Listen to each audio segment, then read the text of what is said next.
मंत्र पाठ। ॐ सहनाववतु सहनौ भुनक्तु सह वीर्यं करवावहै तेजस्विनावधीतमस्तु मा विद्विषावहै। ओम शांति शांति शांति।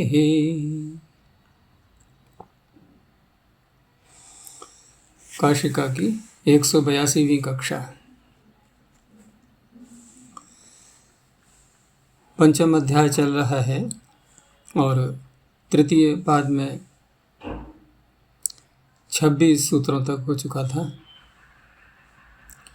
पीछे जो विभक्ति संज्ञा का प्रकरण चल रहा था वो भी समाप्त हो गया है, लेकिन जिन प्रत्यांतों की अव्यय संज्ञा की गई है वो अभी आगे भी चलेंगे।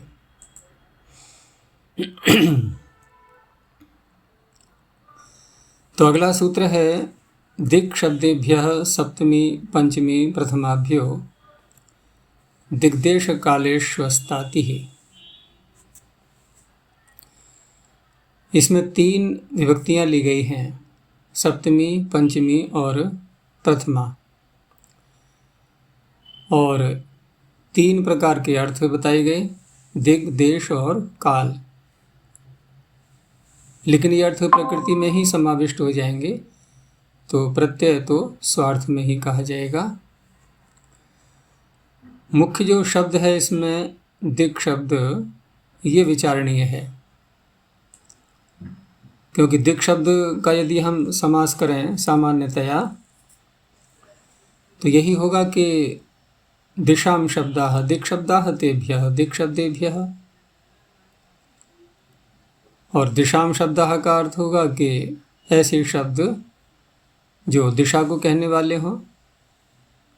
हिंदी में हम लोग दिशा बोल देते हैं, वैसे तो संस्कृत की दृष्टि से दिशा तृतीया का एक वचन बनेगा, लेकिन व्यवहार में चलता है जैसे रिच का ऋचा हो जाता है, दिश का दिशा हो गया, ऐसे बोलते हैं। तो दिशाओं के वाचक शब्द ये अर्थ निकल रहा है।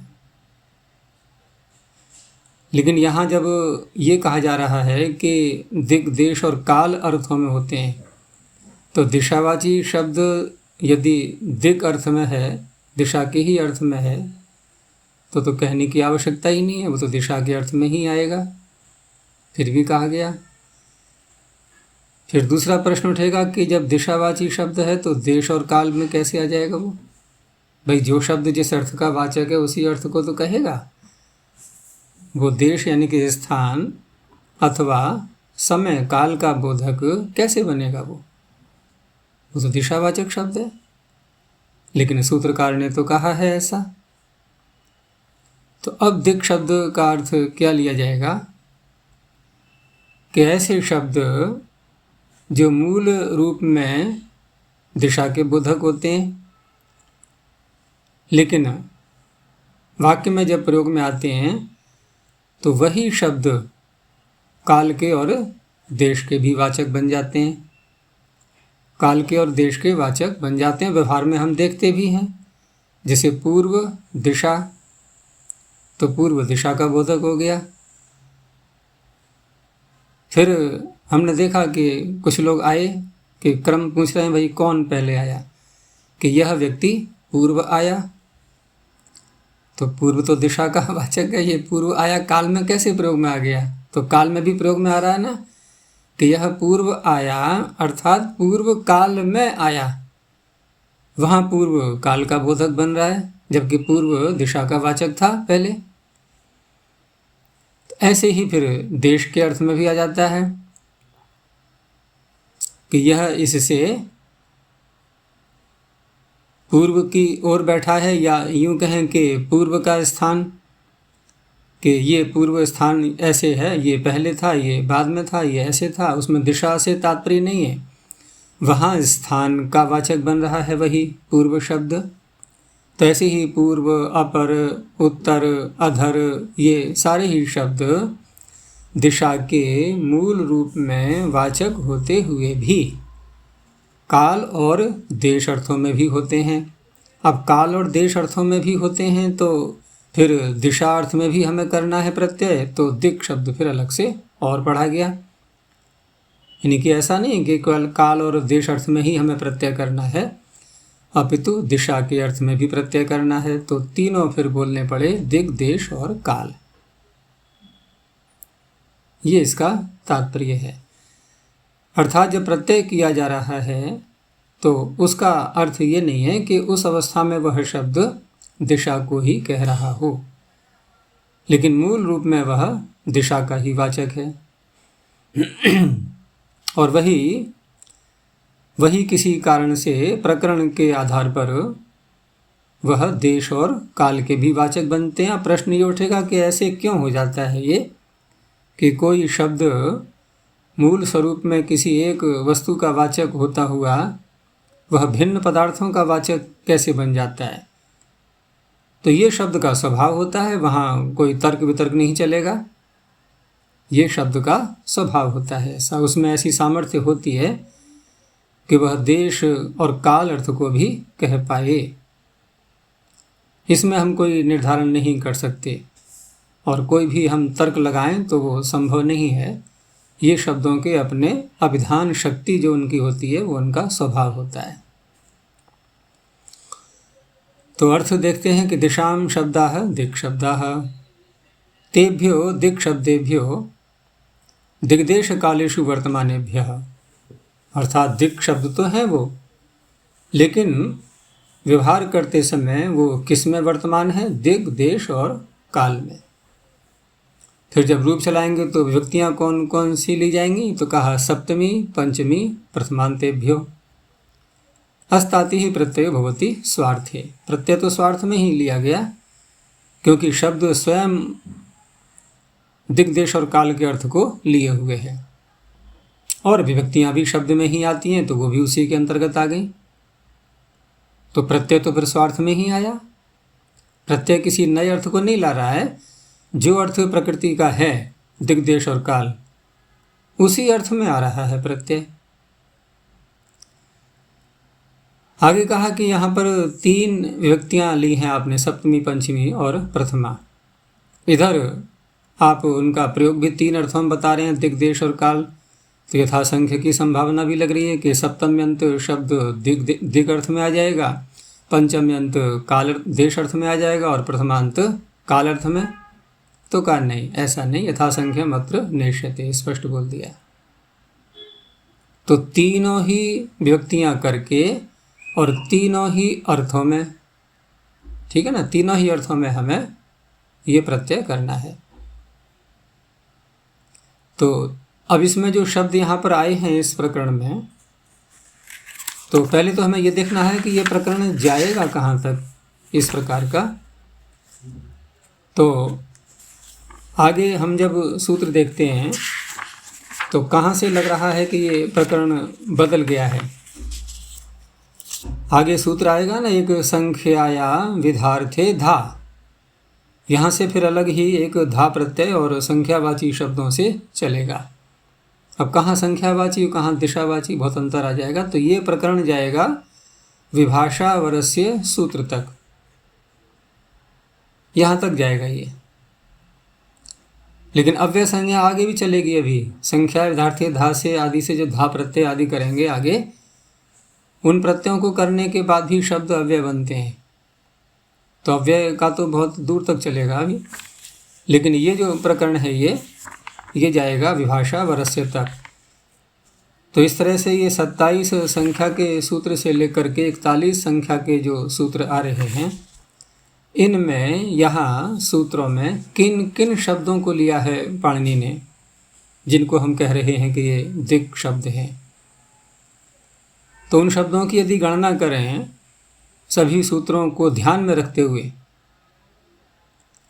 तो ये शब्द बनते हैं, ये 10 शब्द के लगभग हैं। और इनमें इन्होंने क्रम भी रखा हुआ है कि जैसे यहाँ उदाहरण देंगे ये इस सूत्र में, तो दो शब्दों के उदाहरण तो यहाँ दे देंगे, जैसे पूर्व का और अधर का इसमें आ जाएगा। फिर आगे क्रम से चलते रहेंगे, फिर दक्षिण, उत्तर, पर, अवर, फिर प्राच, प्रत्यच, जहाँ अंशेर लोक आएगा, फिर ऊर्ध्व, अपर, ये सब मिलाकर के 10 शब्दों पर यहाँ पर विचार किया गया है।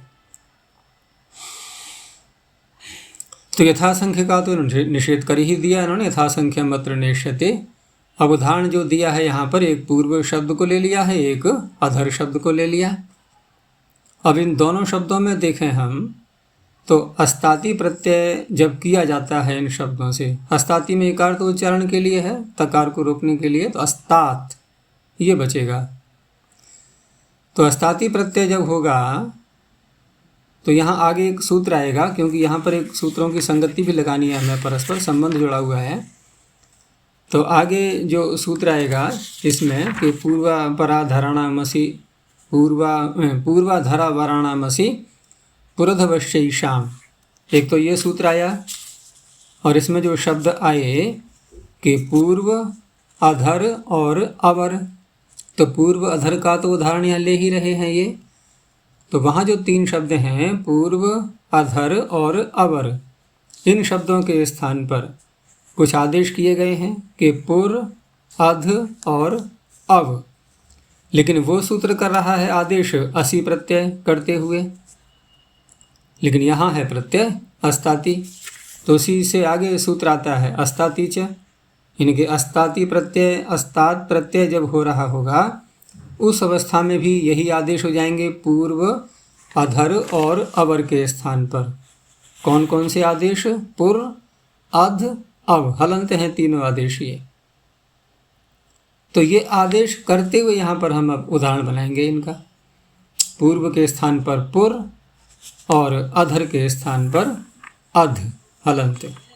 अवर का फिर आगे आएगा, अभी अवर का उदाहरण यहाँ नहीं देंगे, उसका कारण अभी आगे देखेंगे, क्योंकि सूत्र आगे आ रहा है ना, विभाषा परावराभ्याम, उसका उदाहरण वहाँ मिल जाएगा हमें। तो यहाँ हमने पूर्व शब्द का उदाहरण बनाया, यानी कि पुर आदेश करके, और अस्तात् प्रत्यय पुरस्तात्। अब पुरस्तात् जब कहा गया और आगे कहा वसति, तो वसति कह करके क्या संकेत दिखाई दे रहा है कि यहाँ पर सप्तम्यंत से हम कर रहे हैं, और दिग्देश काल तीनों अर्थ लेने हैं। तो पुरस्तात् का अर्थ क्या हो गया? यदि देश दिक् अर्थ लेते हैं तो पूर्वस्याम दिशि वसति, पुरस्तात् वसति, क्योंकि दिश में पूर्व शब्द स्त्रीलिंग में आएगा पूर्वा, तो पूर्वस्याम दिशि वसति पुरस्तात् वसति, ठीक है ना। और अगर देश अर्थ लेते हैं तो, क्योंकि तीनों अर्थ बनेंगे एक शब्द के, ध्यान रखना, तीनों अर्थ लेने हैं हमें। अब देश अर्थ लेंगे तो अब पूर्व को हम पुल्लिंग में ही रख सकते हैं, तो पूर्वस्मिन् देशे वसति, तब भी पुरस्तात् वसति होगा। काल अर्थ लेंगे तब भी पूर्वस्मिन् काले वसति, तब भी पुरस्तात् वसति हो गया। तो तीनों अर्थ हो गए इसके। देखने में ऐसा लगता है कि जैसे कोई पंचमी विभक्ति ला रहे हो हम किसी शब्द से, जैसे बालकात् के पुरस्तात्, तो ऐसे समानता नहीं देखनी, हम लोग व्याकरण पढ़ रहे हैं अब। ये तो जो व्याकरण नहीं जानते हैं वो कहेंगे हाँ हैं तो दोनों एक तरह के शब्द ये, बालकात् और पुरस्तात्। आगे लिया फिर पंचम्यंत का, तो पुरस्तात् आगत है, यहाँ भी ऐसे ही विग्रह करेंगे कि पूर्वस्याः दिशः आगतः, पूर्व दिशा से आया, अथवा पूर्वात् कालात् आगतः, नहीं देश का पहले, पूर्वात् देशात् आगतः या पूर्वात् कालात् आगतः, पुरस्तात् आगतः हो गया।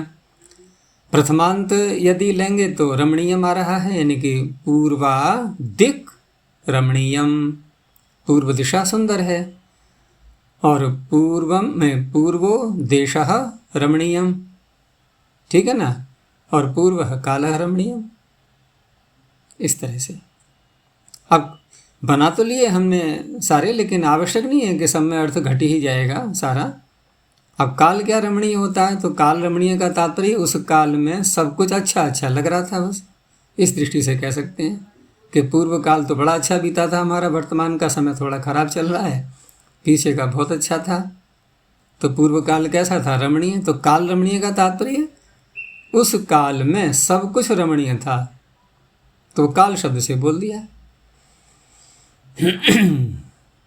ऐसे ही देश का है कि जहाँ पहले रहते थे बड़ा अनुकूल वातावरण था, अब जहाँ रह रहे हैं वो जरा अच्छा नहीं लग रहा है, तो पूर्व देश हो गया।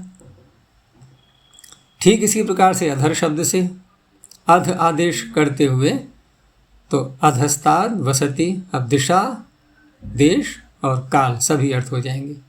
ऐसे ही अधस्ताद आगतः अधस्ताद रमणीयम। जब देश दिशा अर्थ में लेंगे तो अधर का बन जाएगा अधरा,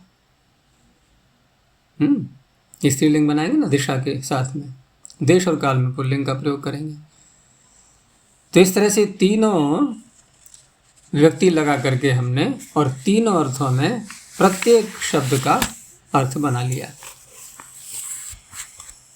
अब यहाँ पर पदों का प्रयोजन दिखाते हैं कि दिक् शब्देभ्य इति किम।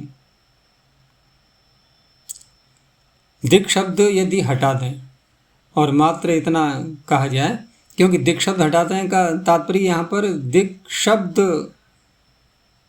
दिक् शब्द यानी कि शब्द को हटाएं, केवल दिक् इतना ही रहने दें, ये इसका तात्पर्य ये है। तो यहाँ ऐन्द्रियाम दिशि वसति, अब ये इसका अर्थ क्या है? ऐन्द्रियाम दिशि वसति, ये जो ऐन्द्रिय शब्द है जिसका कि सप्तमी का रूप बनाया गया है, ये शब्द बना इंद्र शब्द से, और इंद्र का कुछ, ठीक है ना, इंद्र का कुछ भी ले सकते हैं हम, तो शब्द बनेगा फिर ऐन्द्र, और स्त्रीलिंग में ऐन्द्री बन जाएगा। तो ऐन्द्री का अर्थ हो गया इंद्र संबंधी स्त्रीलिंग की कोई वस्तु। और वो है क्या? वो कहाँ पर है? कि दिश, यानी कि वो जो स्थान है इंद्र संबंधी, वो कैसा है कि वो दिश है, वो दिशा है। तो यहाँ दिशा का विशेषण ऐन्द्री शब्द को लिया है ये। लेकिन क्या ऐन्द्री शब्द स्वयं में, मूल स्वरूप में क्या दिशा का वाचक है? नहीं है। लेकिन यहाँ तो दिक् शब्द इसलिए है क्योंकि दिशि के साथ में लिया गया, दिक् शब्द की सन्निधि के कारण से ऐन्द्री भी यहाँ दिश अर्थ में ही होगा। ऐन्द्रियाम दिशि वसति का अर्थ हो गया इंद्र ने अधिकार किया हुआ है जिस दिशा पर, उस दिशा में कोई व्यक्ति रह रहा है। तो अर्थ तो दिशा का ही निकल रहा है, लेकिन अर्थ दिशा का निकलते हुए भी ऐन्द्रिय शब्द दिशा का वाचक नहीं है। तो अब यहाँ पर ये दिक् शब्द कहना सूत्र में सार्थक हुआ कि दिशा के अर्थ में भी हो और वह शब्द दिशा का वाचक भी होना चाहिए। कभी न कभी दिशा को उसने अवश्य कहा हो। जैसे कोई जब काल में और देश में करेगा तो वहाँ पर उस समय तो दिशा का वाचक नहीं है वो, लेकिन दिशा का वाचक रहा तो है वो शब्द, जैसे हमने पूर्व शब्द को देखा पीछे। लेकिन ऐन्द्रिय शब्द तो कभी भी दिशा का वाचक नहीं बनेगा, वो तो इंद्र संबंधी कोई वस्तु है बस। तो इस तरह से दिक् शब्द कहने से ऐन्द्रिय शब्द से यहाँ पर अस्ताति प्रत्यय नहीं होगा। आगे कहा सप्तमी पंचमी प्रथमाभ्य इति किम। अब बाकी सब बातें मिलेंगी कि दिशावाची शब्द भी हैं, दिक् देश काल अर्थ भी ले लिया हमने, लेकिन विभक्ति कौन सी ले आए? द्वितीया कि पूर्वम ग्रामम गतः। अब ये कौन से अर्थ में लिया इन्होंने? देश अर्थ में। पूर्व ग्राम यानी पूर्व जो ग्राम है उस पर, उसमें कोई चला गया, उस गांव को पहुंच गया, तो यहाँ द्वितीयांत का प्रयोग किया गया है पूर्व शब्द से, इसलिए यहाँ अस्ताति प्रत्यय नहीं होगा।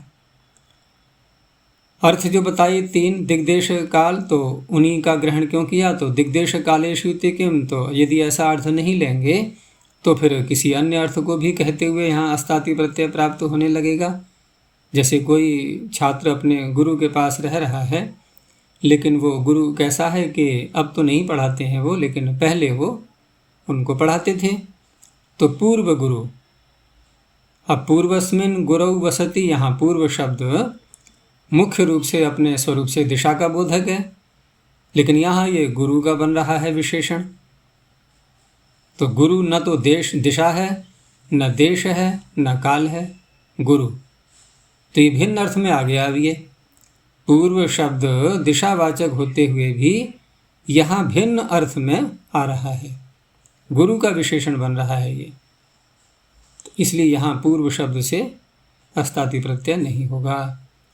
अस्ताति में जो इकार लगाया है उसको स्पष्ट कर दिया कि इकारस तकार परित्राणार्थ, तकार की सुरक्षा के लिए, नहीं तो हलंत्यम लग जाएगा फिर वहाँ पर उपदेशावस्था में, अंत में हल आ जाएगा। आगे दक्षिणोत्तराभ्याम अतसुच। अब ये जो अस्ताति, क्योंकि मुख्य अर्थ यहाँ पर दिग्देश काल जो 3 अर्थ लिए गए उनमें मुख्य प्रत्यय अस्ताति यहाँ आया, तो ये जो दिग्देश काल अर्थ हैं सप्तम्यंत, पंचम्यंत और प्रथमांत से, ये अर्थ तीनों अस्ताति के साथ जुड़ चुके हैं अब। तो इनको क्या नाम दे दिया गया है? अस्तात्यर्थ। ये तीनों किसके अर्थ हैं? अस्ताति के। जबकि अस्ताति के अतिरिक्त और प्रत्यय भी तो आएंगे। जैसे हम पीछे मतुब का प्रकरण देखा था हमने, तो वहाँ भी कैसे कहा जाता है, मतुब ठीक है लेकिन मुख्य प्रत्यय है ना, वो तो मुख्य के साथ में ही वो सारी बातें जोड़ दी जाती हैं। अन्य प्रत्यय भी आ रहे हैं, तो कौन से अर्थ में किया आपने प्रत्यय कि मत्व अर्थ में किया है? तो अस्य अस्ति अस्मिन् अस्ति किसका अर्थ हो गया? मतुब का। जबकि अन्य प्रत्यय भी तो आ रहे हैं। अतः इन्हीं ठन क्या अस्य अस्ति अस्मिन् अस्ति अर्थ में नहीं आए? वो भी आए, लेकिन वो श्रेय उनको नहीं दिया गया उन अर्थों का, वो मतुब के साथ जोड़ दिया सारा। तो ऐसे ही यहाँ पर भी दिग्देश काल जो अर्थ हैं ये किनके बता दिए गए? अस्ताति के। तो आगे जब कहा जाएगा अन्य प्रत्ययों को, तो किस अर्थ में होते हैं कि अस्ताति के अर्थ में? बस संक्षेप में ऐसे बोल देंगे। अब दिग्देश काल कहने की नहीं पड़ेगी आवश्यकता। अस्ताति अर्थ कहने का क्या तात्पर्य हो जाएगा कि सप्तम्यंत, पंचम्यंत, प्रथमांत प्रकृति बननी चाहिए और दिग्देश काल ये अर्थ होने चाहिए। सब मिला करके कह दिया जाएगा अस्तात्यर्थ, बस। और एक सूत्र उसमें आया भी था द्वितीय अध्याय में, नहीं वहाँ नहीं है, वहाँ नहीं। तो यहाँ जो प्रकरण आगे आएगा तो अस्ताति अर्थ कह करके आगे अपनी बात कह दी जाएगी। आगे कहा दक्षिणोत्तराभ्याम, तो यहाँ पर 2 शब्द लिए इन्होंने। पिछले सूत्र में दिशावाची शब्दों के नाम नहीं लिए गए थे। अब क्योंकि अपवाद के रूप में कुछ बातें बतानी हैं तो फिर नाम ले करके प्रकृति का, उस प्रत्यय का निर्देश होगा। जैसे यहाँ 2 शब्द लिए इन्होंने, दक्षिण और उत्तर, और प्रत्यय कर दिया अतसुच। तो अब स्पष्ट है कि अब हम पूर्व सूत्र में दक्षिण और उत्तर शब्द से अस्ताति प्रत्यय नहीं कर सकते अब, क्योंकि अतसुच बन जाएगा उसका अपवाद। तो दक्षिणोत्तराभ्याम दिग्देश कालेषु वर्तमानाभ्याम सप्तमी पंचमी प्रथमांताभ्याम स्वार्थे अतसुच प्रत्ययो भवति। आगे स्पष्ट बोल दिया है कि अस्तातेः अपवादः।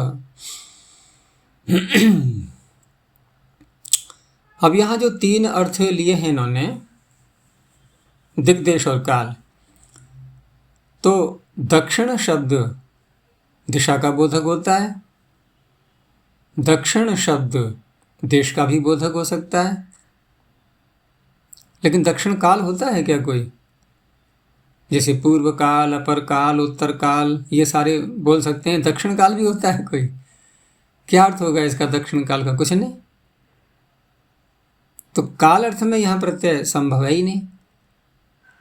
उत्तर में तो हो जाएगा, उत्तर में दिशा अर्थ में भी हो जाएगा, देश अर्थ में भी हो जाएगा, काल अर्थ में भी हो जाएगा, लेकिन दक्षिण शब्द से काल अर्थ में संभव नहीं है। इसलिए आगे स्पष्ट कर दिया है कि हम अगर उदाहरण लेंगे और वहाँ पर अर्थ निकालते रहें ज़बरदस्ती, तो नहीं निकालना, कि दक्षिणा शब्द काले न संभवती। ये दक्षिणा बोला है इन्होंने, सूत्र में क्या है? दक्षिण उत्तर, दक्षिणोत्तर। यदि भी संधि दक्षिणा से ही बन जाएगी, लेकिन वहाँ जब उत्तर आगे आ रहा है तो हमने इसको भी ऐसे ही ले लिया, कोई बात नहीं है। लेकिन यहाँ जो दक्षिणा शब्द कह रहे हैं स्त्रीलिंग का, इसलिए कि क्योंकि मूल रूप में तो हम दिशा बोधक ही लेंगे इनको। तो दिशा जब कही जाएगी तो दक्षिण स्त्रीलिंग में ही तो प्रयोग में आएगा। दक्षिणा, उत्तरा, पूर्वा, अधरा, अपरा, ऐसे बोलते हैं। तो इसलिए यहाँ दक्षिणा शब्द बोल दिया है।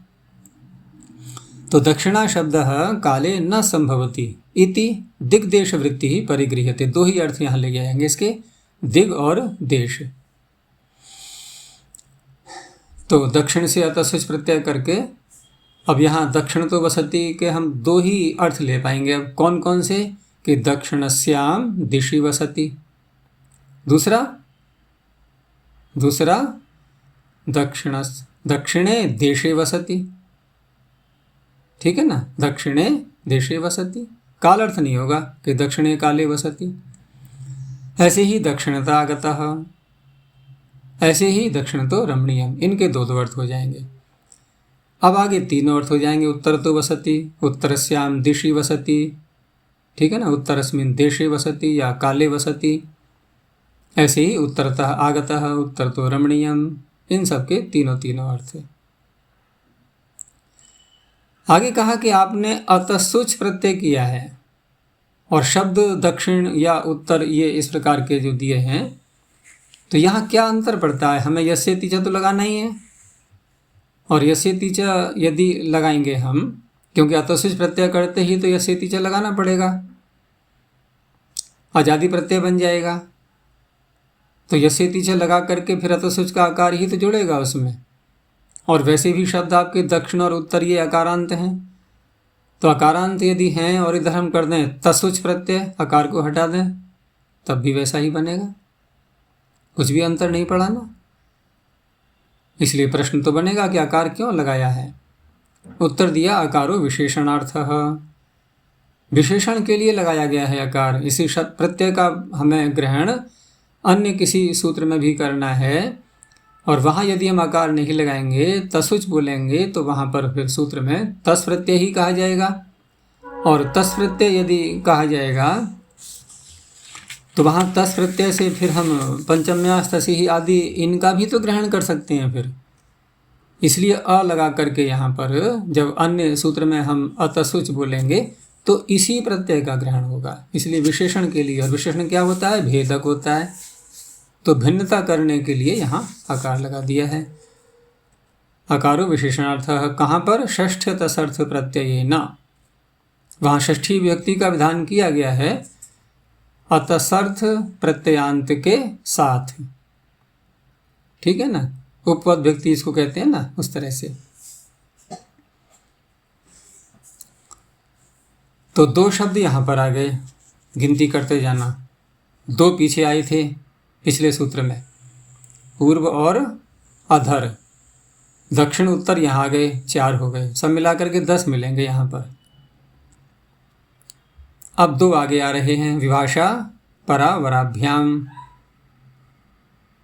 तो 6 हो जाएंगे यहाँ तक अब ये।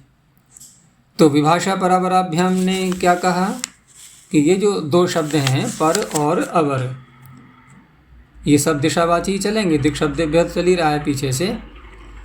तो इन 2 शब्दों से अतसुच प्रत्यय विकल्प करके होगा। अब विकल्प करके होगा तो यहाँ पर अतसुच भी हो जाएगा और अस्ताति भी हो जाएगा, क्योंकि अस्ताति तो पीछे सूत्र से प्राप्त है ही सामान्य रूप से, वो तो पूरे 10 शब्दों से तैयार था करने के लिए। लेकिन यहाँ अपवाद के रूप में दक्षिण और उत्तर को अलग कर दिया गया था, और पर अवर से दोनों हो जाएंगे, अतसुच भी और अस्ताति भी। तो परावर शब्दाभ्याम विभाषा अतसुच प्रत्ययो भवति अस्तातिरर्थे। तो पर शब्द से अतसुच प्रत्यय किया, अतसुच का पर और अतस यस्य तीच लगा करके परतस, ऐसा ही बनेगा। और ये अव्यय सारे बनेंगे, ध्यान रखना है। तो परतो वसति, परस्याम दिशि, परस्मिन् देशे, परस्मिन् काले, ऐसे ही सब में अर्थ वो जोड़ लेना है। परत आगतः परतो रमणीयम, ये तो हो गया अतसुच का। अब अस्ताति करेंगे पूर्व सूत्र से, तो परस्ताद वसति, परस्ताद आगतः, परस्ताद रमणीयम। अब आया अवर शब्द। अब यहाँ एक ध्यान देने की बात है कि अवर शब्द से जब अतसुच प्रत्यय करेंगे तब तो अवर का अवर ही रहेगा, कोई परिवर्तन नहीं होगा उसमें। तो अवरतो वसति, अवरत आगतः, अवरतो रमणीयम। लेकिन जब अस्ताति करेंगे तो अस्ताति करते ही पहले हमने जो पूर्व और अधर शब्द में पूर्व के स्थान पर पुर और अधर के स्थान पर अध आदेश जो किया था अस्ताति च सूत्र से, वहाँ एक शब्द रह भी तो गया था। कौन सा रह गया था? अवर। वो अवर यहाँ आ रहा है इस सूत्र में। तो अवर के स्थान पर कौन सा आदेश करेगा वो अस्ताति च अव। तो इस तरह से अतसुच में तो नहीं होगा वो आदेश, क्योंकि अस्ताति में ही तो कहा गया है। तो अवस्थात वसति अवस्थाद आगतः अवस्थाद रमणीयम। तो इस तरह से हमने यहाँ तक 6 शब्दों को देख लिया।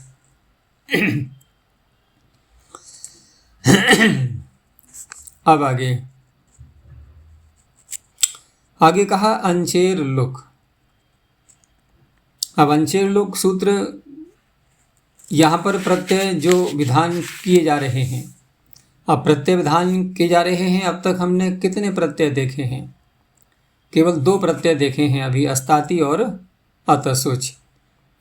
अतसुच एक अलग प्रकृतियों से ही विधान किया गया था, दक्षिण से, उत्तर से और पर और अवर से, 4 प्रकृतियों से अतसुच का विधान किया गया।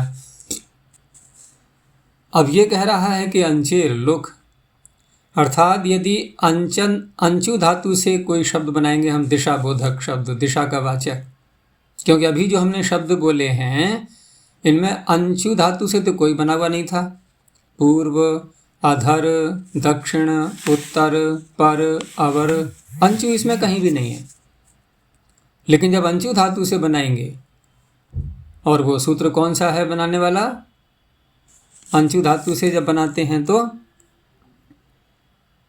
क्विन प्रत्यय करके बनाते हैं ना, ऋत्विक, दध्रिक, स्रग, दिग, उष्णिक, अंचु। हाँ, तो अंचु युजी कुंचांच। उससे जो शब्द बनेगा दिशा का वाचक, उन शब्दों को इस सूत्र ने ले लिया। तो अब उन शब्दों से प्रत्यय होगा कौन सा जिसका ये लुक करेगा?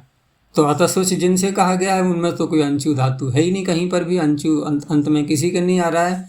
तो अस्ताति जो सूत्र, मुख्य सूत्र पहला वाला था, वो तो एक उत्सर्ग सूत्र है, वो तो सभी शब्दों से ही कर रहा था। तो उससे जो अस्ताति प्रत्यय होगा उसका ये लुक करेगा। तो अंचे लुक अंचत्यन्तेभ्यो दिक् शब्देभ्य उत्तरस्य अस्ताति प्रत्ययस्य लुक भवति। तो हमने शब्द क्या बनाया कि प्र उपसर्ग पूर्वक अंचु धातु से क्विन प्रत्यय करके मूल शब्द बना प्राच। अभी रूप नहीं चलाए उसके हमने, मूल शब्द बना प्राच। अब प्राच शब्द बनाएंगे, उसके बाद में फिर सप्तमी, पंचमी, प्रथमा जो भी लानी है वो लाते रहेंगे, वो ले आएंगे। तो प्राच शब्द से यहाँ पहले सप्तमी का उदाहरण लिया इन्होंने, इसलिए विग्रह ही साथ में कर दिया कि प्राच्याम दिशि वसति। तो प्राच्याम दिशि वसति जब ये लौकिक विग्रह किया गया, तो अलौकिक विग्रह जब रखेंगे तो कैसे रखेंगे? मूल, क्योंकि प्राची से विग्रह किया है तो प्राची ही रखेंगे। प्राची और नी आएगा सप्तमी में, प्राची और नी, ठीक है ना। आगे हमने अस्ताति प्रत्यय रख दिया, उसके बाद फिर प्रातिपदिक संज्ञा हो जाएगी कृतद्धित समासाश्रय सुप धातु से, नी तो हट गया। अब रह गया प्राची और अस्ताति। प्राची के आगे ही तो है अस्ताति। अब इसने क्या कहा कि अंचेर लुक, आप इसको हटाओ। अस्ताति को हटाना पड़ा हमें। अस्तात, अस्ताति क्या है? वो अस्ताति ही है। अब रह गया अकेला प्राची। तो अब देखो उसको अवसर मिल गया ना सूत्र को, लुक तद्धित लुक, आपने तद्धित का लुक किया है तो आप स्त्री प्रत्यय को भी हटाओ। चलो ठीक है, इसको भी हटा देंगे। अब क्या रह गया? मूल प्राच ही तो रह गया, चकारांत मूल शब्द रह गया अब ये। लेकिन अब तो इसके आगे हम विभक्ति लाएंगे, इसके आगे अब कौन सी विभक्ति आएगी फिर? भाई सप्तमी, पंचमी, प्रथमा इनके अर्थ तो आ गए शब्द के अंदर। सप्तमी, पंचमी, प्रथमा के अर्थ तो शब्द के अंदर आ जाएंगे, और वो प्रत्यय हमने भगा भी दिए। सप्तमी भी गई, पंचमी भी गई, प्रथमा भी गई, लेकिन उन व्यक्तियों के अर्थ तो आ गए शब्द के अंदर। तो फिर अंत में प्रत्यय कौन सा आता है? वो सु ही आता है बेचारा, ठीक है ना। वो इतना उदार है कि किसी प्रकृति के आगे रख दो उसको, वो कभी विरोध ही नहीं करता। तो सु प्रत्यय लाएंगे, उसका लुक हो जाएगा अव्यय आप सुपह से, अव्यय तो बनेंगे ही सारे ये।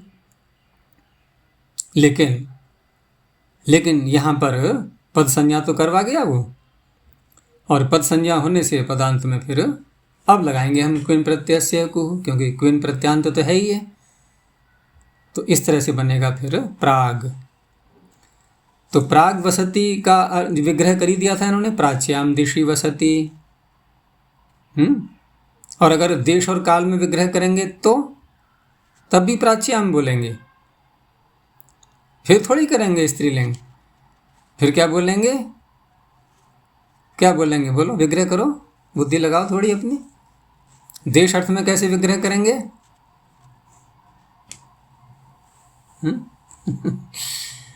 देश अर्थ में मूल शब्द हमारे पास प्राच है, उसी के रूप चलाओ सीधे, प्रांग प्रांचु प्रांच आदि करके सप्तमी तक पहुँचते पहुँचते क्या रूप बनेगा? प्राची।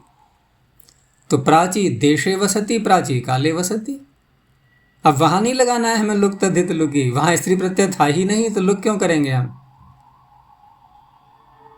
तो इस तरह से प्राग वसति। ऐसे ही प्राग आगतः, प्राग रमणीय।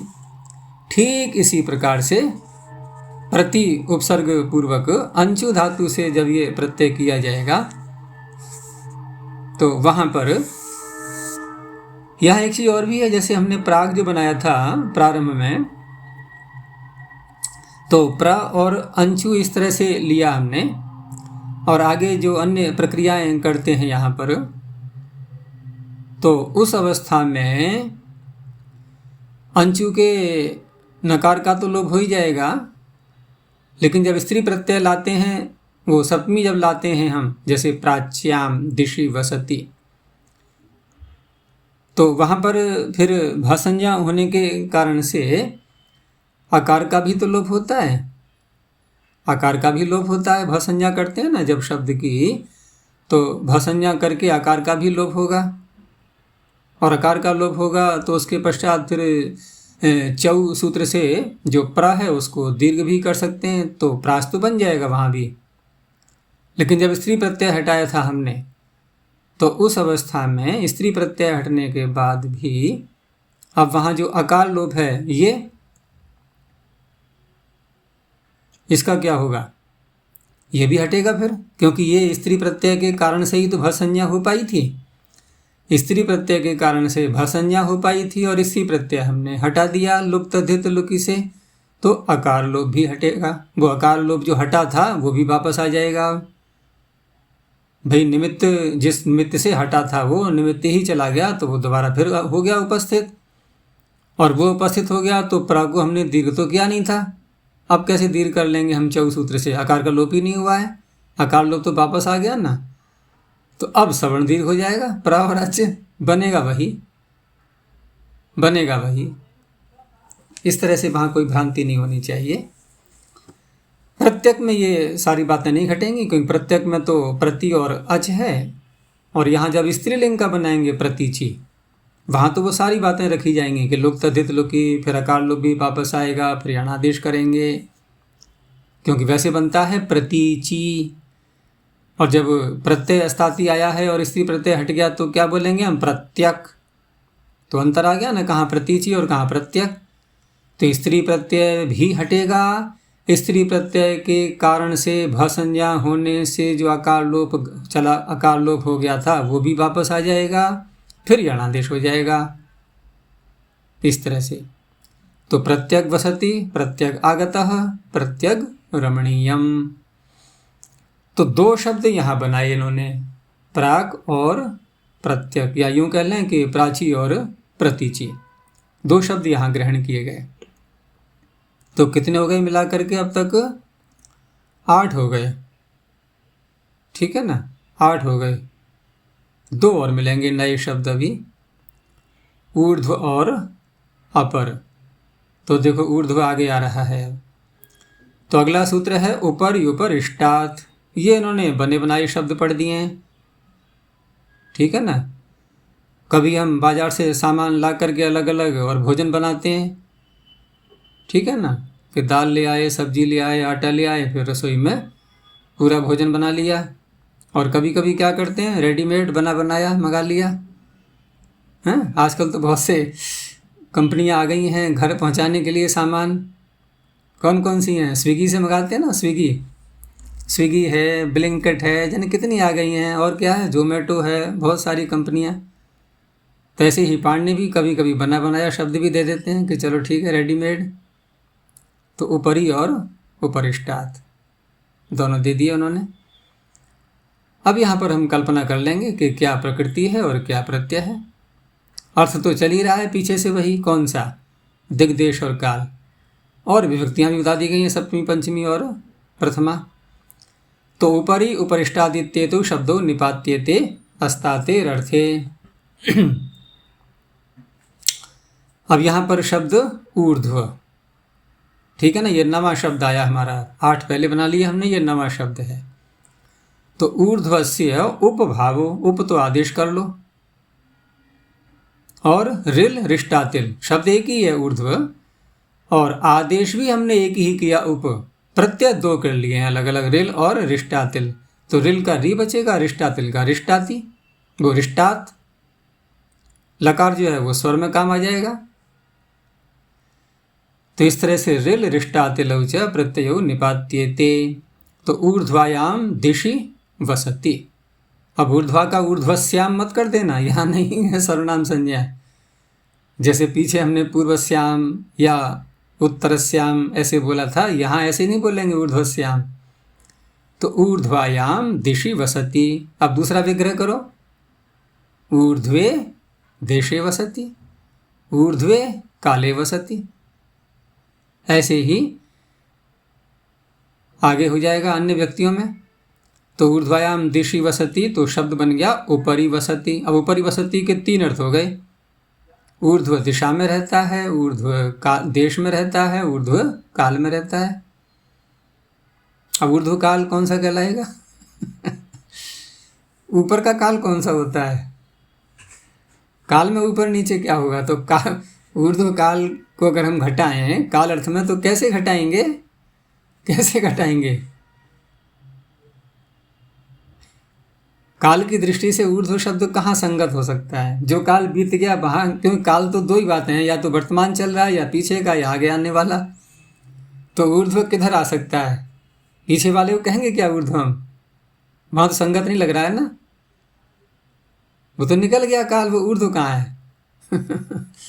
वो तो समाप्त हो गया। आगे आने वाले को कह सकते हैं ऊर्ध्व काल। तो आगे आने वाले में अभी रह कहाँ रहा है वो? हमने कहा ऊर्ध्वे काले वसति, जो काल आया ही नहीं है वहाँ रह कैसे रहा है वो? अभी तो आया ही नहीं है वो, अभी तो वर्तमान में रह रहा है ना। रहना तो वर्तमान में होता है,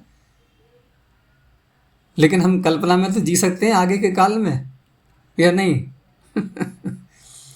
कल्पना में तो जी सकते हैं ना। कह रहे ये तो सपनों में खो रहा है, कहते हैं नहीं, सपनों में खो रहा है ये तो ठीक है, वैसे प्रयोग हो जाएगा ऊर्ध्व काले वसति, कि मैं आगे चल के ये बनूंगा, ये करूंगा, वो करूंगा, है। मन में अनेकों प्रकार के संकल्प विकल्प चल रहे हैं। किसी ने आवाज़ दी, भाई कहाँ खोए हुए हो? कि मैं आगे के काल में जी रहा हूँ अभी तो। और आजकल कुछ ऐसी टेक्निक आ गई है वर्तमान में कि हम आगे की भी अपनी, कि हम 10 वर्ष बाद कैसे दिखाई देंगे, ऐसे एप्लीकेशन आते हैं ना, वहाँ डाल के अपने चित्र को, अपने फ़ोटो को वहाँ डालें तो 10 वर्ष बाद हमारी क्या स्थिति बनेगी वो सब दिखाई देता है वहाँ। तो उपरिष्टाद वसति ये हो गया ऊपरी, और दूसरा बन जाएगा रिष्टात करके उपरिष्टाद वसति, उपरिष्टाद आगतः उपरिष्टाद रमणीयम। तो 9 शब्द हो गए, ठीक है ना। अब एक शब्द और आएगा नया इसमें, बाकी सब फिर वही दोहराए जाएंगे। तो अगला सूत्र आया पश्चात। तो अंतिम शब्द सबसे पश्चात दे दिया इन्होंने पीछे। तो पश्चात इत्ययं शब्दों निपात्यते अस्तातेरर्थे, ये भी निपातित है, अर्थ वही कहलाएगा बार बार, अस्ताति का अर्थ मुख्य प्रत्यय का नाम चल रहा है। तो यहाँ पर मूल शब्द क्या मानेंगे? अपर। तो अपरस्य पश्च भावः, यहाँ पश्चादेश कर लिया। जैसे पीछे ऊर्ध्व शब्द के स्थान पर उप आदेश किया था, यहाँ अपर शब्द के स्थान पर पश्चादेश हो गया। और प्रत्यय आति, तो इकार जो है ये जो बोला है इन्होंने वो इसलिए बोला है क्योंकि सूत्र में तो इकार नहीं है, वो तो अनुबंध था, तो वो इसलिए बोला गया है कल्पना में क्योंकि हमें तकार की सुरक्षा भी रखनी है, नहीं तो हलंत्यम लगने लगेगा।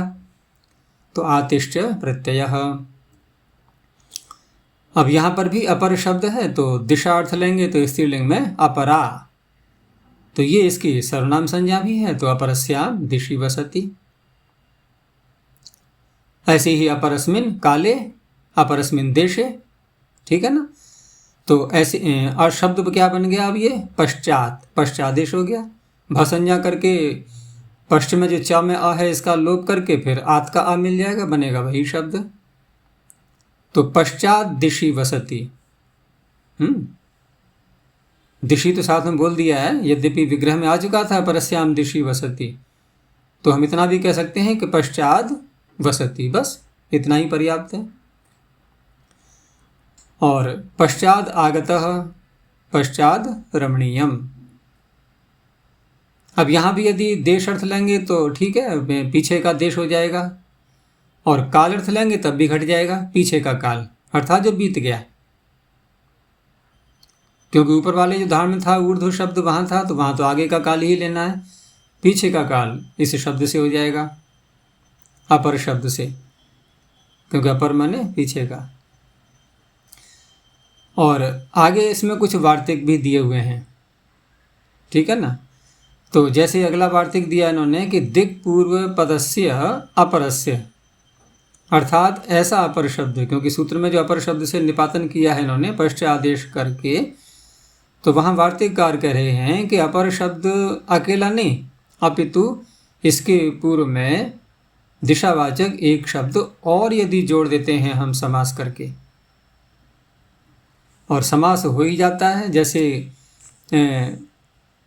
उससे करते हैं ना समास, दिङ्नामान्यंतराले से, दिङ्नामान्यंतराले से समास करते हैं दिशाओं के वाचक शब्दों से। तो वहाँ यदि दिक्पूर्व पद आएगा इसमें अपर शब्द में, तो उस अवस्था में भी पश्च आदेश और आति प्रत्यय कहना चाहिए। तो शब्द बनाया इन्होंने दक्षिण पश्चात। अब दक्षिण पश्चात का अर्थ क्या हो जाएगा, पहले हमें दक्षिणा और अपरा, दक्षिणा और अपरा इनका समास करना होगा। अंतराल दिशा को कहने के लिए दक्षिणस्याः अपरस्याश्च दिशोः यद, दिशो यद अंतरालम, जो मध्य का भाग है, दो दिशाओं के मध्य का भाग ले लेते हैं, तो वहाँ बहुरी समास कर लेंगे दिङ्नामान्य अंतराले से। तो मूल शब्द क्या बनेगा फिर, मूल शब्द क्या बनेगा दक्षिणापरा, क्योंकि हमने दक्षिणा को और अपरा को जोड़ा है, दक्षिणापरा। लेकिन अब वार्तिककार का कहना है कि अब ये अपर शब्द कैसा हो गया, दिक्पूर्व पद हो गया, तो इसको पश्चादेश कर लो, अपर को, दक्षिण को नहीं, दक्षिण जो का त्यों रहेगा। तो दक्षिण पश्च, दक्षिण अपरा का बन गया दक्षिण पश्च, दक्षिणा को तो पूर्ण भाव हो ही जाएगा, तो दक्षिण पश्च, उससे फिर आति प्रत्यय दक्षिण पश्चात। ऐसे ही उत्तर, तो उत्तरस्याः अपरस्याश्च दिशो यदंतरालम, वहाँ ऐसे विग्रह हो जाएगा। अगले वार्तिक ने फिर एक और कार्य किया, उसने कहा कि अर्धोत्तर पदस्य दिक्पूर्व पदस्य पश्चभावो वक्तव्यः। पीछे कहा था दिक्पूर्व पद, यहाँ कहा है अर्धोत्तर पद, तो अब अपर शब्द के आगे आएगा अर्ध शब्द, अर्धोत्तर पद है ना, अर्ध उत्तर पद में आएगा।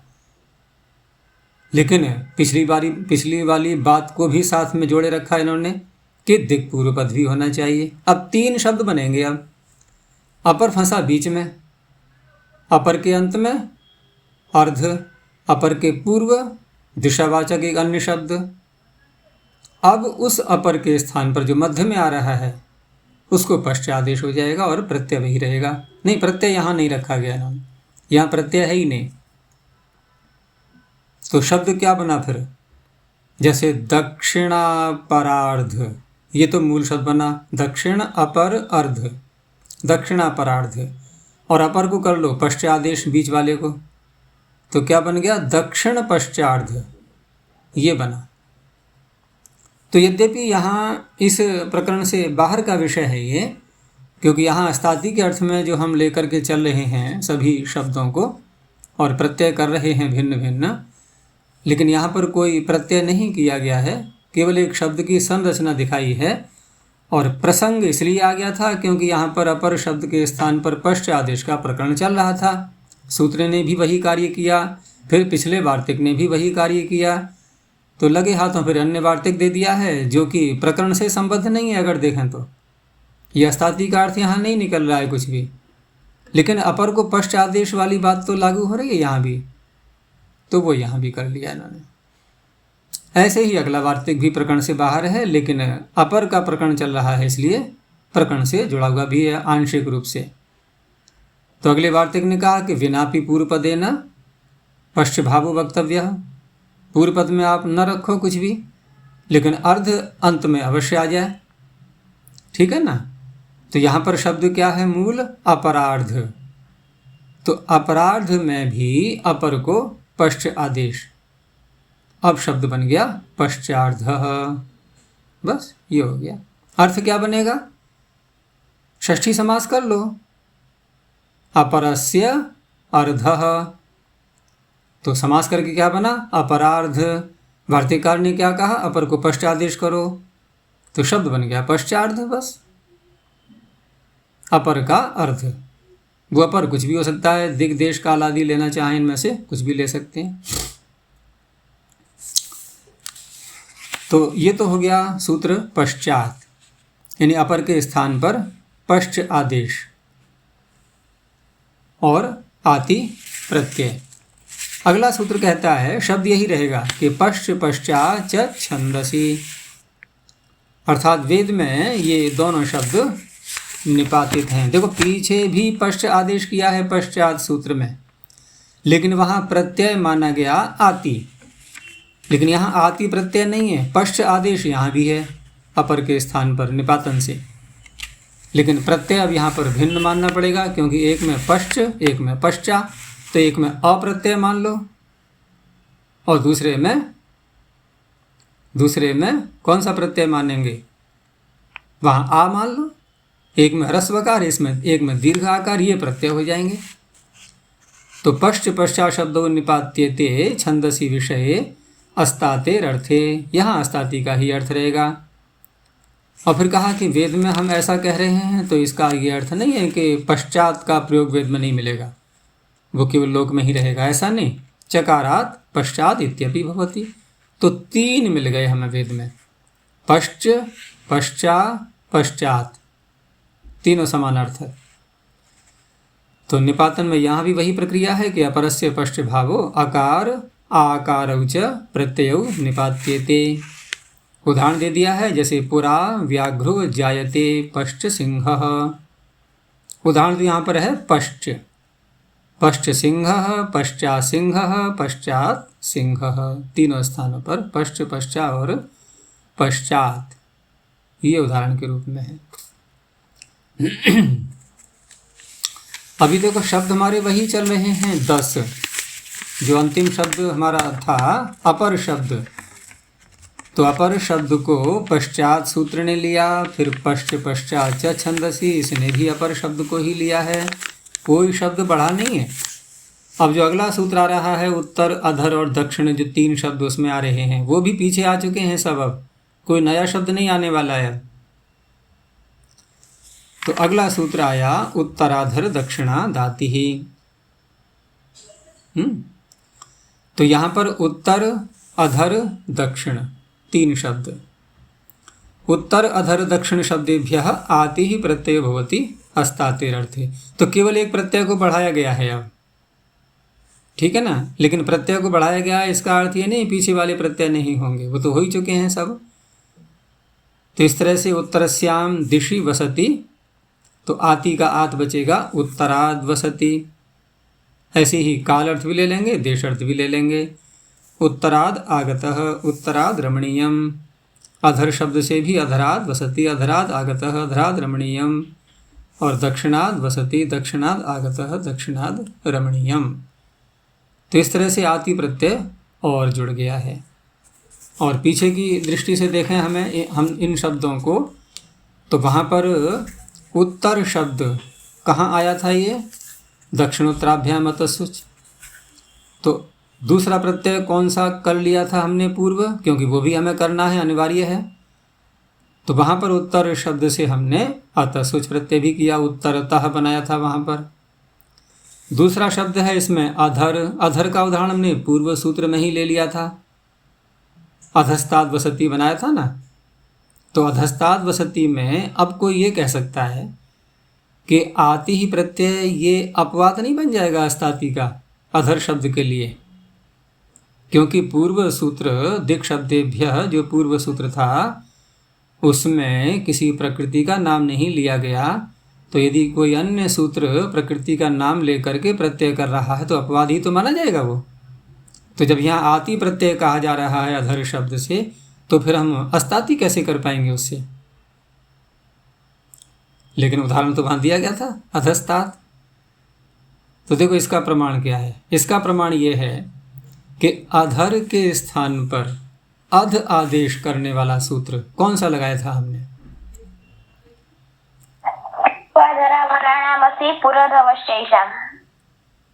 हाँ, वो तो असी प्रत्यय के लिए था। अस्ताति के लिए कौन सा लगाया था? अस्ताति च। उसके आगे तो अस्ताति च में हम अनुवृत्ति लाए थे तीनों शब्दों की, जो भी पीछे आदेश किए गए थे।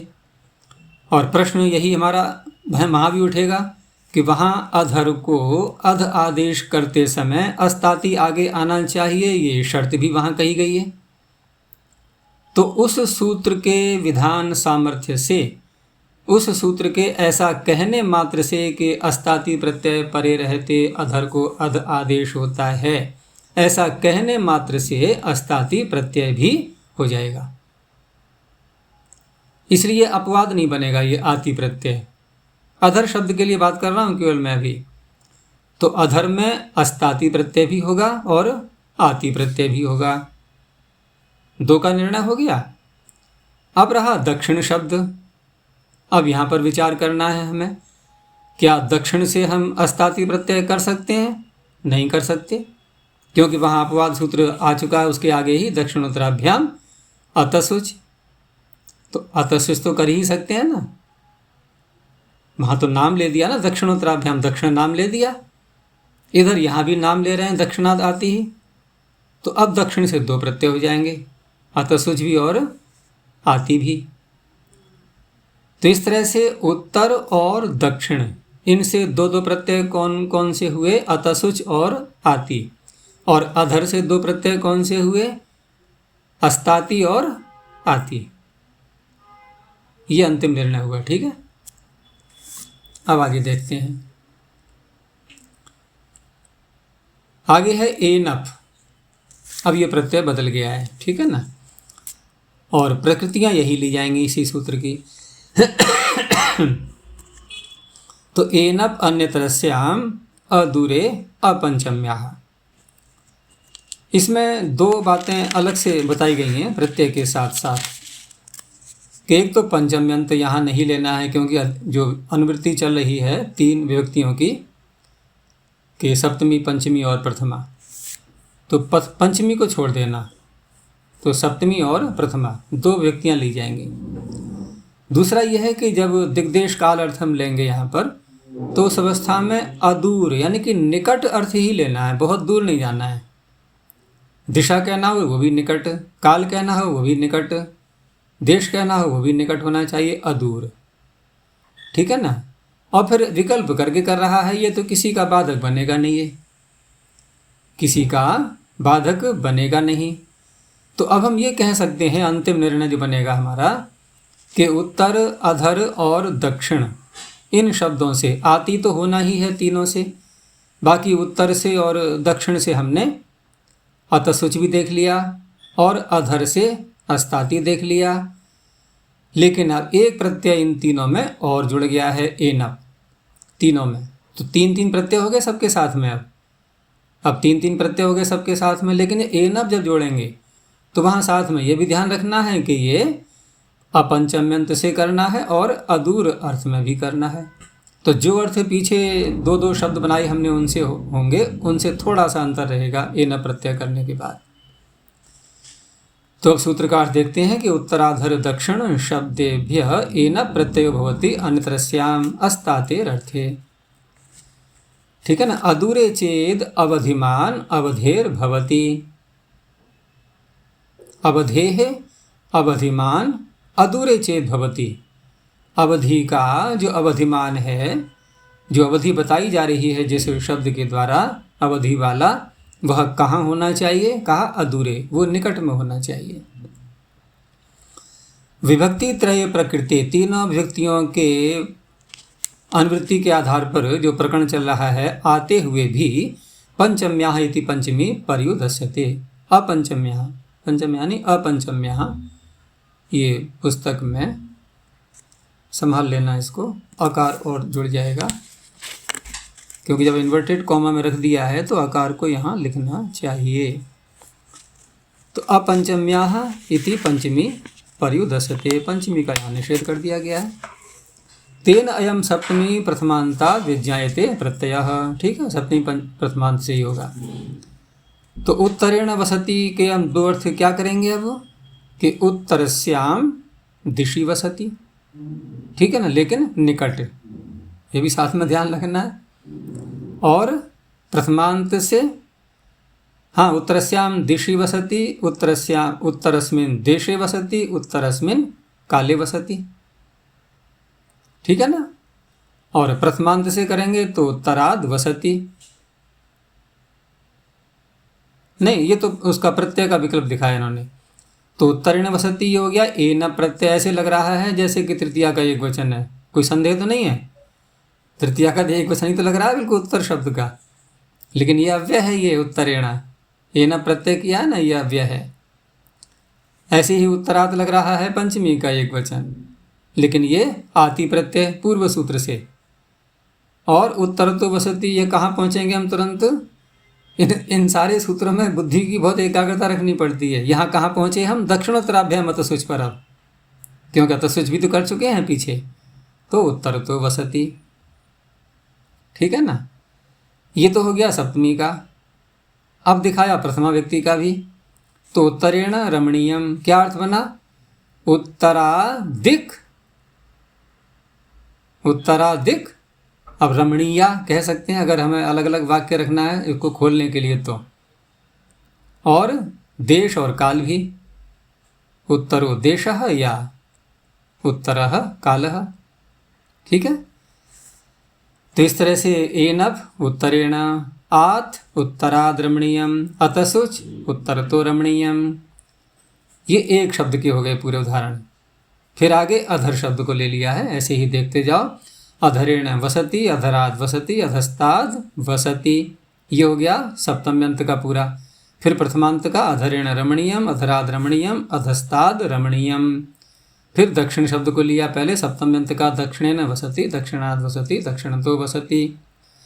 फिर ले लिया इन्होंने प्रथमांत का, दक्षिणेन रमणीयम, दक्षिणाद रमणीयम, दक्षिणतो रमणीयम।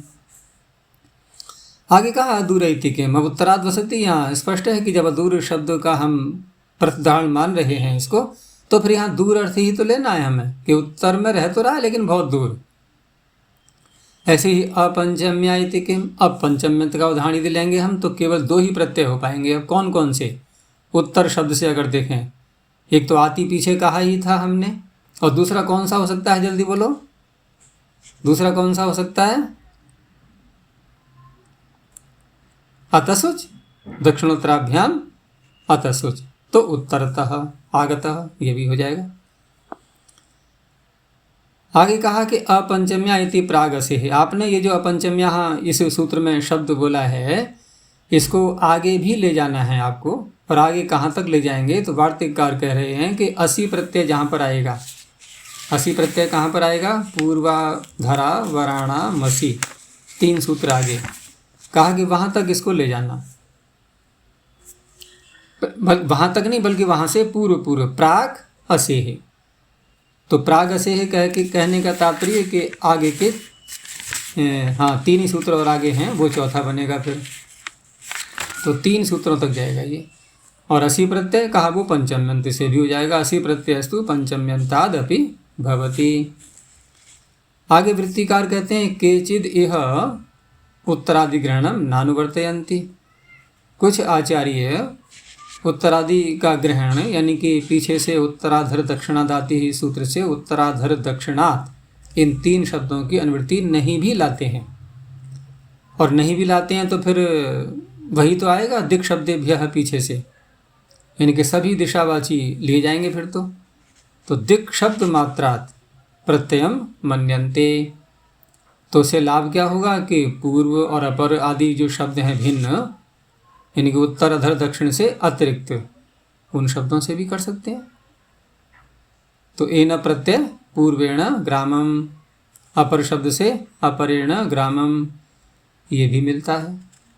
तो इस तरह से अनुवृत्ति न लाई जाए तो अन्य शब्दों से भी हो जाएगा। आगे दक्षिणादाच।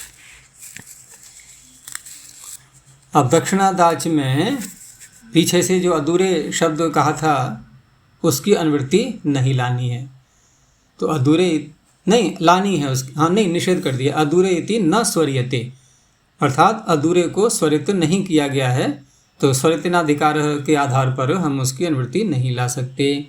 लेकिन अपंचम्या इति वर्तते, वो तो वार्तिककार ने भी समर्थन किया था कि अपंचम्या को हमें 3 सूत्रों में आगे और ले जाना है। तो दक्षिण शब्दात आच प्रत्ययो भवति अस्तातेर अर्थे।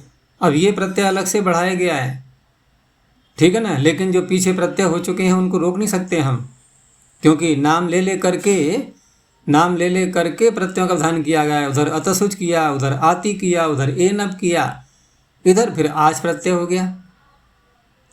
तो आज प्रत्यय करके फिर ये आकारांत शब्द जैसा बन जाएगा यसे तीछा लगा करके। लेकिन आकारांत बनने के बाद भी ये ऐसा नहीं है कि कोई स्त्रीलिंग का शब्द बना हुआ है, ये कोई टाप का आ नहीं है, ये प्रत्यय का आकार है और ये अव्यय भी रहेगा। तो दक्षिणावसति का अर्थ क्या हो जाएगा, हम 3 प्रकार से ले सकते हैं। दक्षिणस्याम दिशि, दक्षिणस्मिन देशे, दक्षिणस्मिन काले, या दक्षिणे काले। दक्षिणस्मिन क्यों, वो तो स्त्रीलिंग में होगा ये सर्वनाम संज्ञा। ऐसे ही दक्षिणा रमणीयम। आगे कहा अपंचम्या इत्येव, क्योंकि पीछे कहा ही था अपंचम्या की अनुवृत्ति लानी है, तो दक्षिणता आगतः। अब यहाँ केवल अतसुच कर सकते हैं हम, और कौन सा कर सकते हैं, आति, और कौन सा कर सकते हैं, एनप कर सकते हैं क्या, नहीं, वहाँ भी तो पंचमी का निषेध किया गया है। तो अतसुच या आति 2 कर सकते हैं। आगे कहा आच में चकार क्यों लगाया, कि चकारो विशेषणार्थ, और विशेषण इसलिए है क्योंकि वहाँ सूत्र में ग्रहण किया है दूसरे अध्याय में, अंचु उत्तर पदा जाहि युक्ते है, वहाँ पर आच है ना, अंचु उत्तर पद आच आही, आही प्रत्यय भी अगले सूत्र में आ रहा है, तो वो भी इस सूत्र में पढ़ा हुआ है आही युक्ते, तो वहाँ के लिए चकार लगा दिया है। आगे आही च दूरे। अब क्योंकि पीछे जो प्रत्यय किया था वो तो है आच, लेकिन अब आही, तो आही में ही और बढ़ गया है, आच में केवल आकार था, शब्द वही रहेगा। दक्षिण शब्दात आही ही प्रत्यय भवति अस्तातेर अर्थे। चकाराद आच, आच का कोई अपवाद नहीं बनाना है इसको, अपवाद कर वैसे भी नहीं बनेगा, लेकिन और दूरे चेद अवधिमान अवधेर भवति, यहाँ पर अर्थ में विशेषण लगा दिया है कि जैसे पीछे कहा था अदूरे, लेकिन यहाँ कह रहे हैं कि ये दूर अर्थ में ही करता है ये अवधिमान। अवधिमान कैसा होना चाहिए, दूर अर्थ में है, अवधेह अवधिमान दूरे चेत भवति। तो दक्षिणा ही वसति, दक्षिणा वसति, दक्षिणा ही रमणीयम, दक्षिणा रमणीयम, एक आज का उदाहरण, एक आही का। दूर इति के यदि निकट अर्थ होगा तो दक्षिण तो वसति, फिर तो अतस्विच तो हो ही जाना है, और आति भी कर सकते हैं। अपंचम्या इत्येव, पंचमी में यहाँ भी नहीं होगा तो दक्षिणता आगतः। आगे उत्तराच्य। अब जो बातें यहाँ दक्षिण शब्द से कही थी सारी की सारी ले लो यहाँ पर भी, अब कि उत्तर शब्दात आज आही प्रत्ययो भवतः अस्तातेर अर्थे, दूरम चेद अवधिमान अवधेर भवति, बिल्कुल वही अर्थ है पूरा। तो उत्तरा वसति, उत्तरा ही वसति, उत्तरा रमणीयम, उत्तरा ही रमणीयम। और दूर इत्येव यदि निकट अर्थ लेना है तो उत्तरेण ए न प्रत्यय हो जाएगा, फिर उत्तरेण प्रयाति। अपंचम्या इत्येव उत्तराद आगतः, पंचमी से आ ही होगा, न आ होगा, दोनों में से कोई भी नहीं करेंगे।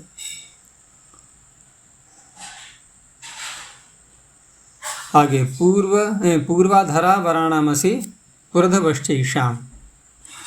बहुत सरल अर्थ है यहाँ पर कि जो तीन शब्द हैं ये पूर्व, अधर, अवर। प्रत्यय तो करना है यहाँ पर असी, और असी का क्या बचेगा, अस। साथ में इन प्रकृतियों को, क्योंकि षष्ठी दी गई ना, पूर्वाधरा वराणाम, तो इनको आदेश हो जाएंगे तीनों, पुर, अध और अब, हलंत आदेश। बस ये इसका अर्थ है। तो इन तीन शब्दों से एक प्रत्यय और बढ़ा दिया गया। पीछे के प्रत्ययों का निषेध नहीं है, जहाँ जहाँ जो प्रत्यय कहे गए हैं नाम लेकर के।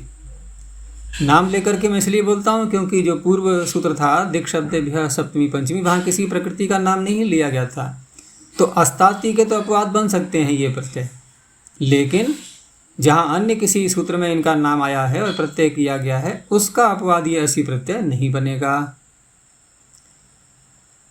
तो ये हो गया। आगे कहा पंचम्या इति निवृत्तम। वार्तिककार ने भी कहा था कि पंचमी हमें यहीं तक लानी थी, उत्तराच्य सूत्र तक। अपंचम्या अब यहाँ समाप्त हो गया। वो तो तीनों व्यक्तियाँ आ जाएंगी, तिसृणाम विभक्ति नाम यह ग्रहणम। तो पूर्वाधरा वराणाम असि ही प्रत्ययो भवति अस्तातेरर्थे। तत्संयोगेन च येषां यथासंख्यं पुर, अध, अव इत्येते आदेशा भवन्ति। असी में कोई विभक्ति लग नहीं रही है हमें सूत्र में देखें तो, या तो प्रथमांत मानते तो विसर्ग दिखाई देने चाहिए थे, वो भी नहीं है।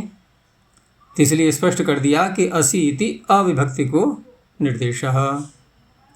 तो पूर्व से असी किया, पूर्व को पुर आदेश कर दिया, शब्द बन गया पुरस। तो पूर्व वसति, अर्थ क्या हुआ, तीनों अर्थ जोड़ लो। पूर्वस्याम दिशि वसति, पूर्वस्मिन् देशे वसति, और पूर्वस्मिन् काले वसति।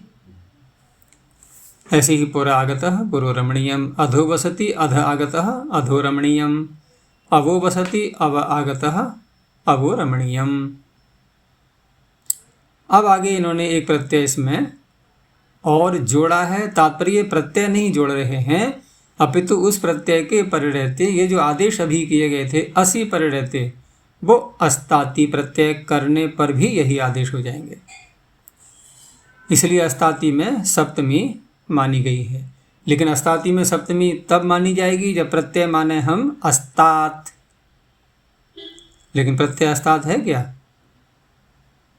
प्रत्यय तो अस्ताति है पीछे, ठीक है। अनुबंध हटा करके मूल प्रत्यय को पकड़ लिया इन्होंने, और उसमें सप्तमी मान करके, क्योंकि अर्थ लेना है हमें परे रहते, तो ये अर्थ सप्तमी का होता है, इसलिए मूल प्रत्यय यानी कि इकार को हटा करके सप्तमी ले आए यहाँ पर।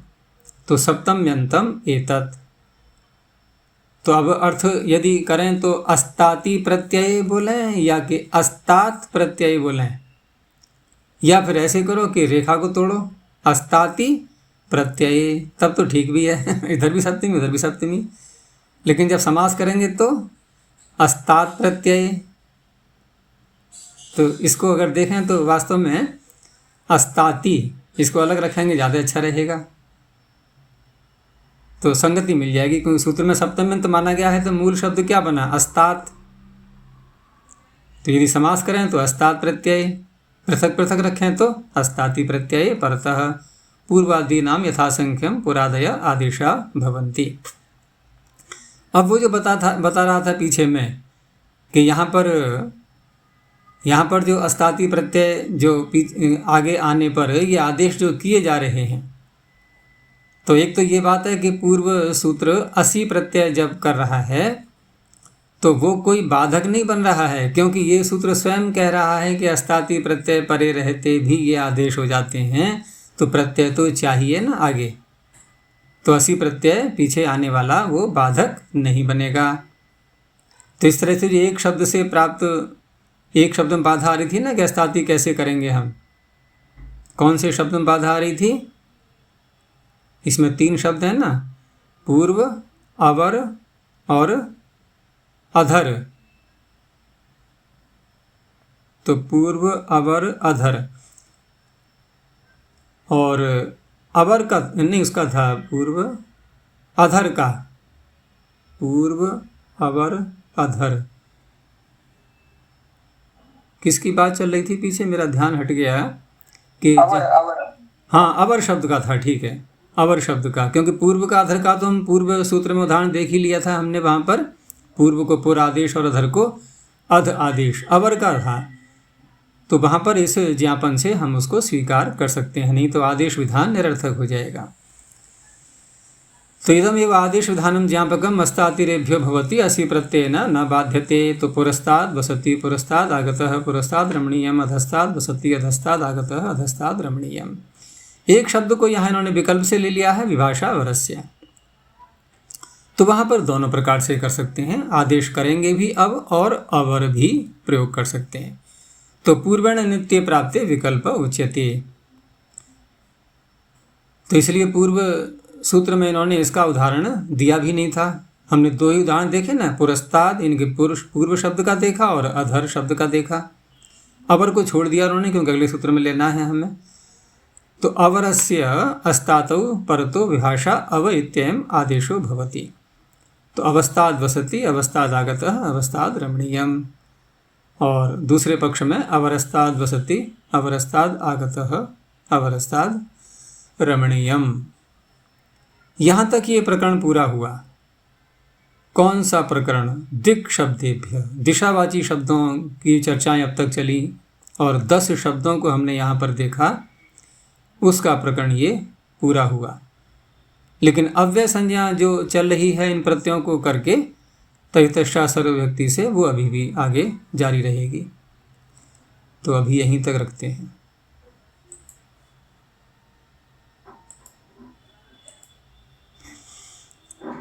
प्रणव ध्वनि।